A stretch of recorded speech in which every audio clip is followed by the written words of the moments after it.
Hey everyone, welcome back to the channel. Today, we're diving into the Minnesota Vikings. It's late October, and can you believe they're 5-1? Unfortunately, they just suffered their first loss of the month against the Detroit Lions, a team that was just a game away from the Super Bowl last season. Even though it's only week 7, this loss stings. The Vikings were undefeated at that point, and with division standings and home field advantage on the line, this would have been a huge win. Looking ahead, the Vikings have a pretty favorable schedule.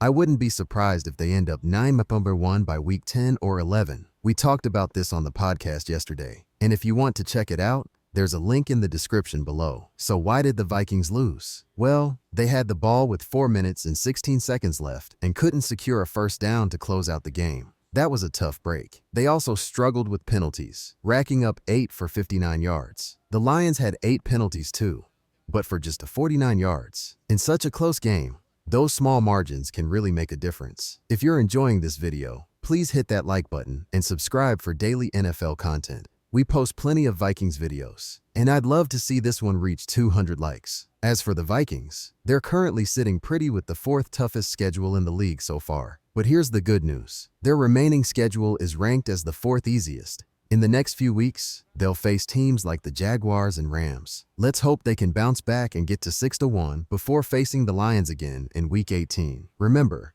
the Vikings were expected to win only 6.5 games this season, so they're doing well. They're also 4th in the league for point differential, although it's not as impressive as I thought it would be. With key players like Dalton Risner and TJ Hockenson returning, things should improve. Also, keep an eye on the upcoming trade deadline in about 10 days. Minnesota might make a big move, especially with some cap space available. Now, let's talk about the quarterbacks. Sam Darnold played decently, but Jared Goff outperformed him. Even though it was a close call, Goff has been breaking records lately, with more touchdowns than incompletions in the last few weeks. A wild stat. So while it was a tough loss for the Vikings, there's still plenty of hope for the season ahead. Thanks for tuning in, and let's see what happens next. He's definitely a star. I don't care that it's only his 2nd year. He was amazing last season, and he's proving himself again this year. But here's the problem with the Vikings. They're really hurting themselves. They've racked up 29 offensive penalties in just 6 games. That's the 4th most in the NFL, and 14 more than last year at this time.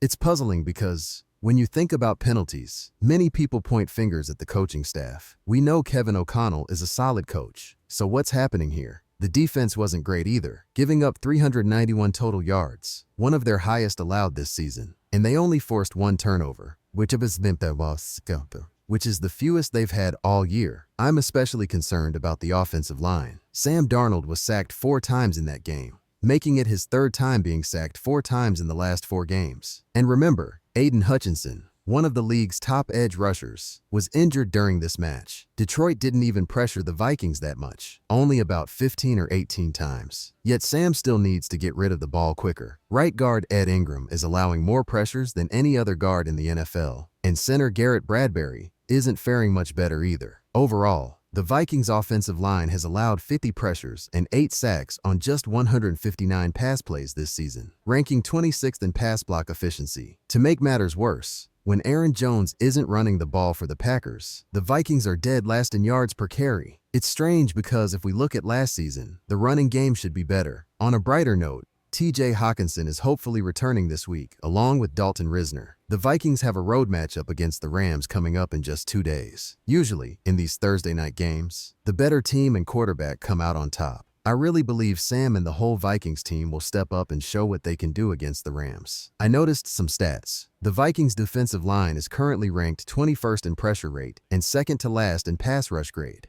Only 2 players are performing well, according to PFF. I want to see them regain their momentum. It's important to remember that this loss wasn't the end of the world. If Jake Bates had made that kick, or if they'd managed a few first downs to run out the clock, we'd be having a different conversation. The margin for error is tiny in these close games. The Lions are a top 3 team in the league, and the Vikings lost by just a little bit after shooting themselves in the foot. Thanks for watching. If you enjoyed this, hit that like button and subscribe for daily NFL content. I want to hear your thoughts on the game and the team as they head into the matchup against Los Angeles. Have a great day, and I'll see you soon.